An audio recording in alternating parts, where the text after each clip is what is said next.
Magandang araw mga bata, ako si Binibining Rangeline Colonia, ang inyong guro sa Filipino. Kumusta kayo ngayon? Maganda ba ang gising? Okay lang ba kayo? Okay, so bago tayo dadako sa ating tatalakayan ngayon, nais ko sanang pulutin ninyo ang mga basura sa ilalim ng inyong upuan at pakiayos ito. So ngayon, mag-check po ako ng attendance. Pakisabi po kung narito kayo.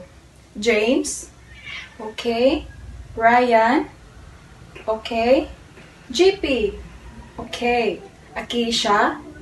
Okay. Princess? Okay. Mary? Okay. So masaya po ako na nandito kayong lahat at walang lumilewan sa klase. Sige, bago tayo magsisimula ay maglaro muna tayo. Sino yung gustong maglaro? Okay, parang excited kayong lahat ah. Okay. So, ang laro natin ngayon ay gayahin mo ako. Kung ano yung ang ginagawa ko ay gagayahin ninyo. Okay? Okay. Okay. So, pag sinabi kong tumakbo, ay gayahin ninyo akong tumakbo. At kapag sinabi kong sumayaw, ay gayahin ninyo akong sumayaw. At kapag sinabi kong kumain, gayahin ninyo akong kumakain. Nakuha ba ang instruction? Ang mga paliwanag? Okay? Okay, ready na ba kayo? Okay. So, pag sinabi kong takbo ha, takbo. So, sige, takbo. Kain. Okay, James, magaling. Sayaw. Ganito.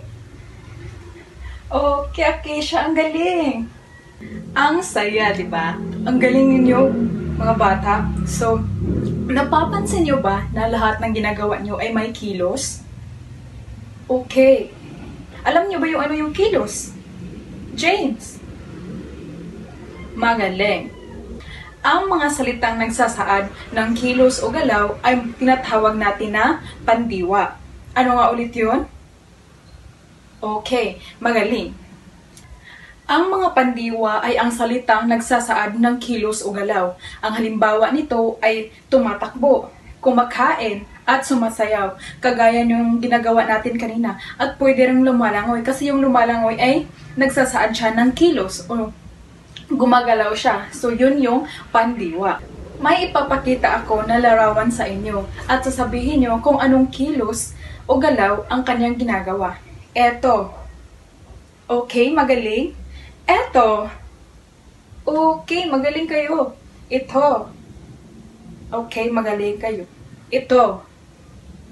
Okay, ang galing-galing nyo naman. So, magaling ang mga salitang tumatakbo, kumakain, sumasayaw, at lumalangoy ay mga salitang nagsasaad ng kilos o galaw. At ito ay pandiwa. Ang tawag nila ay pandiwa. Ang mga salitang iyon ay tinatawag na pandiwa kasi nagsasaad sila ng kilos at galaw. So ngayon, naiintindihan ba kung ano yung pandiwa? Okay? Okay, naiintindihan, magaling. So ngayon, may laro na naman tayo. Alam kong gustong-gusto ninyong maglaro. Sino yung gusto mong laro? Mahusay kasi gustong-gusto ninyong maglaro lahat. So ang laro natin ito ay tinatawag na tukuyin ang mga salitang kilos. So may ipapakita akong larawan sa inyo at sasabihin nyo kung ano yung kilos na ginagawa niya. Okay? Okay. So ito, ano yung ginagawa ng bata?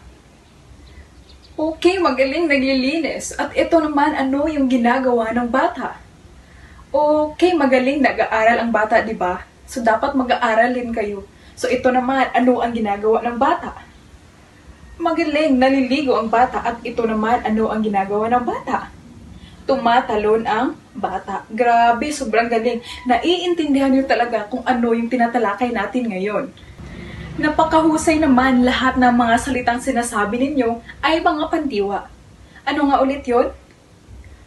Mga pandiwa. Okay. So ngayon mga bata, ano nga ba ang mga salitang nagsasaad ng kilos o galaw? Anyone? Okay, magaling, pandiwa. So ngayon, magbibigay kayo ng isang halimbawa ng pandiwa. Princess. Naliligo. Akisha.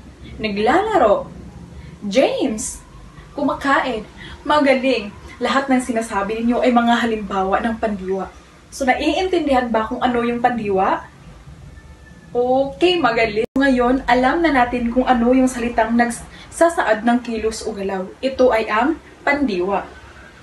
So dito nagtatapos ang ating tinatalakay. Sana marami kayong natutunan sa ating tinatalakay ngayon. Hanggang sa muli, paalam!